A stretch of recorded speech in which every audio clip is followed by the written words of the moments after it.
Basically, a drawing board is a wooden lattice work that's covered with paper. And that concept is ancient, there's no question about it. If you look at early examples in architecture, in certainly China, perhaps Central Asia as well, perhaps in India, the whole idea of creating a lattice work and putting paper on it as a way to create a window, a door, so letting light into a room but still protecting it to a certain degree, is basically the concept. You're stretching paper over a wooden frame. So obviously it's an antique idea. When it becomes something that you start putting art on is not clear, but there are examples in the Song Dynasty. So we're looking at 10th to 12th century in there. There's clearly already developed this idea of putting paintings over wooden latticework and then making the panels that would be hung on walls or set into walls. When it separates from something that's used as a format like a stretcher for Western painting to display an art object to something used as a tool to prepare those objects, it's an interesting question.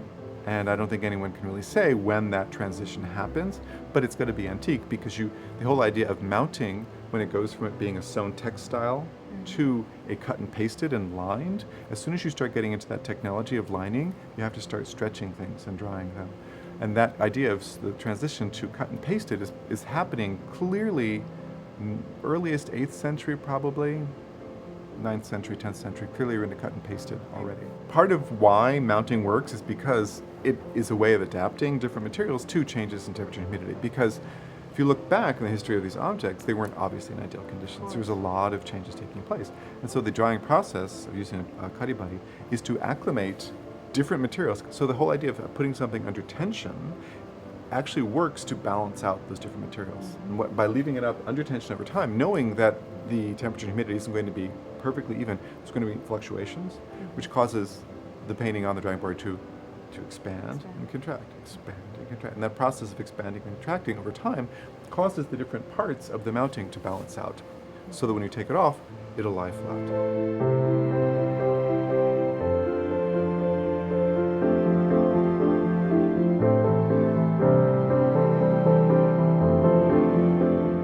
Got a lattice work which gives you a rigid structure, but ideally lightweight, so it's easily moved around. But you need a flat surface, and so you cover it with layers of paper. And the idea is that you're covering the paper to build up a surface that is both strong, can take the tension of applying a painting to it, it can have things pasted onto it and removed, but as well it's flexible. It's going to move. That surface is going to be rather dynamic and move with temperature and humidity changes, which is exactly the characteristics you want. So you start by essentially stabilizing the wooden lattice work by the first layer, which is called the honeshibari, which is basically pasting a layer onto the bones. And if you think about it, the lattice work is the bones, and you put paste all over the lattice work, and then you lay paper on top of that.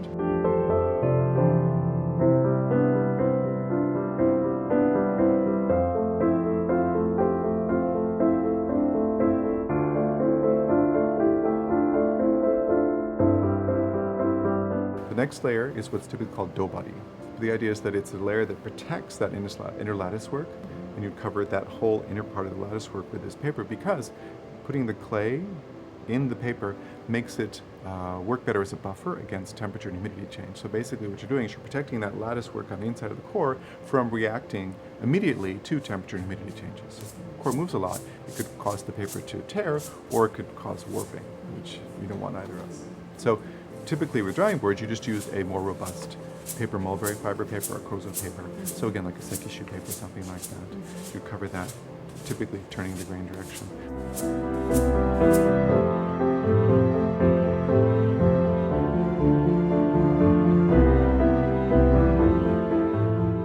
The next one is called the minokake, and a mino is a traditional raincoat. So it's layers of straw that have been layered. So think of like shingles. It's the idea of shingles. And the idea is that you're laying the shingles. The reason you do that is it creates a floating layer, but as well you can get multiple layers rather quickly. So it's a very efficient way of applying layers of paper. Typically you do what's called a sammai mino, which means a 3-layer mino, so that you overlap 3 times. So each sheet of paper has 2 other areas of overlap, so that you're building up 3 layers of paper of float protection over the entire surface.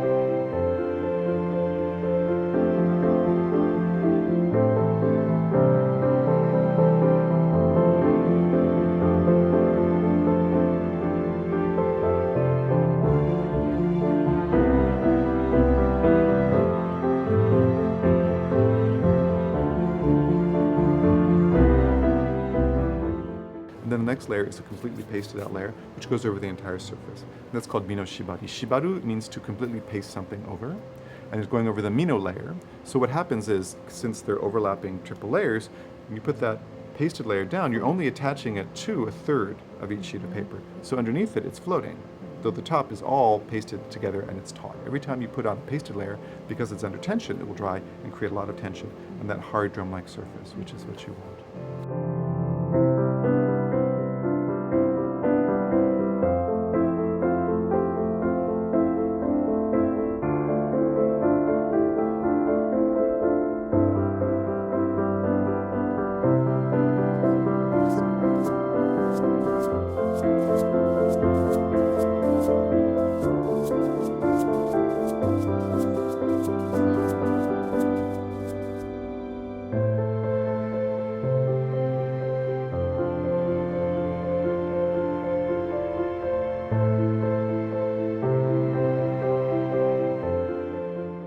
The next layer again is a floating layer, but it's a different way of doing it. It's called kake, ukekake. Typically, some people call it kiyobari. There are lots of different terms, which literally means hanging afloat.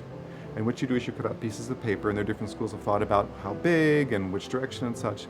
But ideally, you would put on 2 layers of floating paper, and the idea is that there's only paste around the edge of each sheet, and then you slightly overlap them.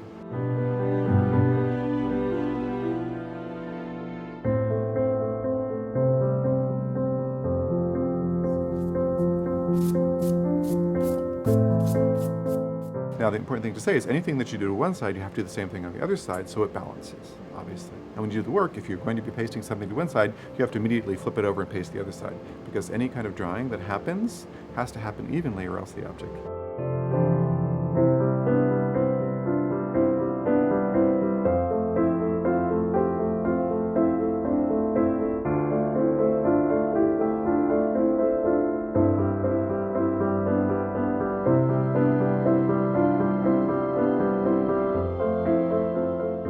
On top of that, you do the shibari. You do that layer of completely pasted piece of paper, and that as well would be all feather cut. From this point, everything's feather cut. Okay. And then you put that to seal the entire surface, both sides of the screen.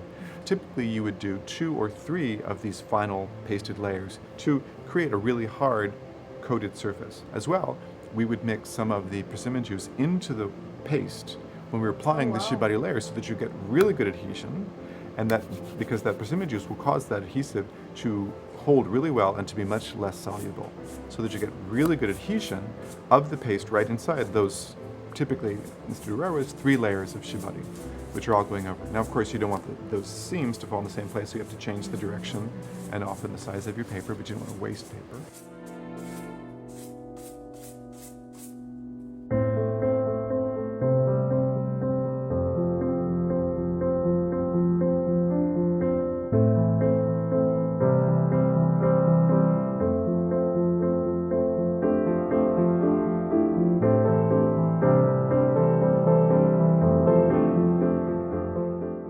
The general thinking is when you're doing any of the layers where you're just simply adding lines of paste, that lined paste, those what do I want to say, edges, would be a thicker paste typically. So the honeshiba, the first layer, you're going to use a rather thick paste on top of the wood because you're putting paper to wood, and that's not a very good adhesion there, so you want to use a stronger paste.